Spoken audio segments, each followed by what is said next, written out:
ஓம் ஸ்ரீ குருபியோ நமஹ. ஆதிசங்கர பகவத்பாதர் பொன்மழை பொழிய வச்ச கதை எல்லாருக்கும் தெரிஞ்சிருக்கும்.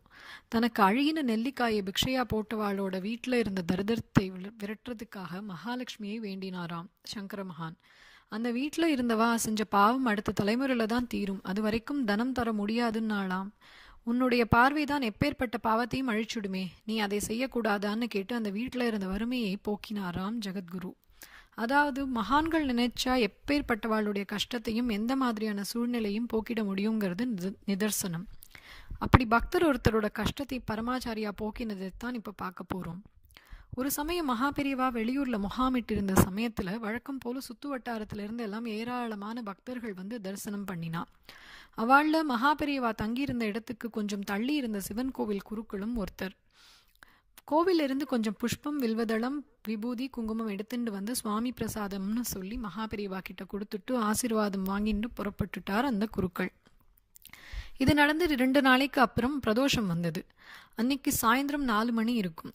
எந்த முன் அறிவிப்பும் இல்லாம தரிசனம் தந்துட்டு இருந்த இடத்திலிருந்து எழுந்துட்ட பெரியவா மளமளம் என்று இறங்கி நடக்க ஆரம்பிச்சுட்டார். எங்கே போறார், எதுக்கு போறார்னு மடத்து சிப்பந்திகளுக்கே தெரியாததால் எல்லாரும் அவசர அவசரமாக அவர் பின்னால ஓடினார். பரமாச்சாரியா நடை அவ்வளவு வேகம். என்னவோ காரணம் இருக்கும்னு பக்தர்களும் சேர்ந்து நடந்தா.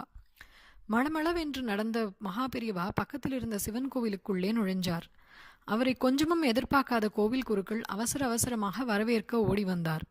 அதெல்லாம் இருக்கட்டும், பிரதோஷ காலம் ஆரம்பிக்க போறது, நீ பூஜை ஆரம்பி, நான் முழுக்க இருந்து பார்த்துட்டு போறேன் சொன்ன பரமாச்சாரியா சுவாமி சன்னதி நேரா தெரியறாப்புல ஒரு இடத்துல நின்னுண்டார். ஏற்கனவே மகாபெரிவா பின்னாலே இருந்து வந்த கூட்டம் அங்கே நிறைஞ்சு இருந்தது. அதோட ஆச்சாரியா அங்க இருக்காருன்னு தெரிஞ்சதும் இன்னும் நிறைய பேர் வந்ததுல திருவிழா மாதிரி கூட்டம் அலைமோதித்து. குறைவான அபிஷேக ஆராதனை பொருட்கள் தான் இருந்தாலும் அதை வச்சு குருக்கள் நந்திக்கும் நாதனுக்கும் பரிபூர்ணமா அபிஷேக அலங்கார ஆராதனைகள் அத்தனையும் சிறக்க பண்ணி முடிச்சு தீப ஆரத்தி காட்டினார். ஆரத்தி ஜோதியை இருந்த இடத்திலிருந்தே தரிசித்தார் மகாபெரிவா. வந்திருந்த கூட்டம் குருக்கள் காட்டின ஆரத்தியை தொட்டு கும்பிட்டு தீபத்தட்டில் தட்சணையாக காசு போடவும் ஆரம்பிச்சா. கையில் இருந்த சில்லறை காசுகளை சிலர் போட்டா, இன்னும் சிலர் பெரியவா பார்த்துன்னு இருக்காங்கிறதுனால 10, 20ன்னு ரூபாய் நோட்டுகளையாகவும் போட்டா. எல்லாம் முடிஞ்சு வந்திருந்தவாளுக்கு பிரசாதம் கொடுக்க ஆரம்பிச்சாரு குருக்கள். முதல் பிரசாதமாக விபூதி, வில்வம், புஷ்பத்தை மூங்கில் தட்டில வச்சு மகாபெரியவா கிட்ட கொடுத்தார். மென்மையா அவரை பார்த்து புன்னகைச்ச மகாபெரியவா, என்ன உன்னோட மனோரதம் பூர்த்தியாச்சா, இனிமே எல்லாம் நல்லபடியா நடக்கும்னு சொன்னார். அவர் சொன்னதை கேட்டதும் குருக்களுக்கு அப்படியே கை நடுங்க ஆரம்பிச்சிடுது. கண்ணிலிருந்து ஜலம் அருவியா கொட்டித்து. பகவானே, நான் மனசுக்குள்ள நினைச்சது உங்களுக்கு கேட்டுடுத்தா அப்படின்னு கேட்டுண்டே மேசிலிர்த்து நின்னார். பதில் எதுவும் சொல்லாமல் மௌனமாக புன்னகைச்சிட்டு கோவிலை பிரதட்சணம் பண்ணிட்டு புறப்பட்டார் ஆச்சாரியா. அதுக்கப்புறம் அங்க இருந்தவா எல்லாரும் குருக்கள் கிட்ட என்ன நடந்ததுன்னு கேட்டா.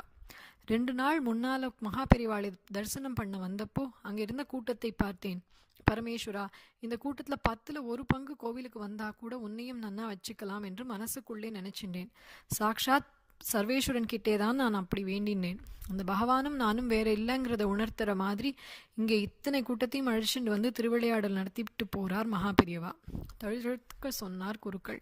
அதுக்கப்புறம் மகாபெரியவா வந்துட்டு போன கோவில்னே அது பிரபலமாச்சு. பக்தர்களும் நிறைய வர ஆரம்பிச்சா.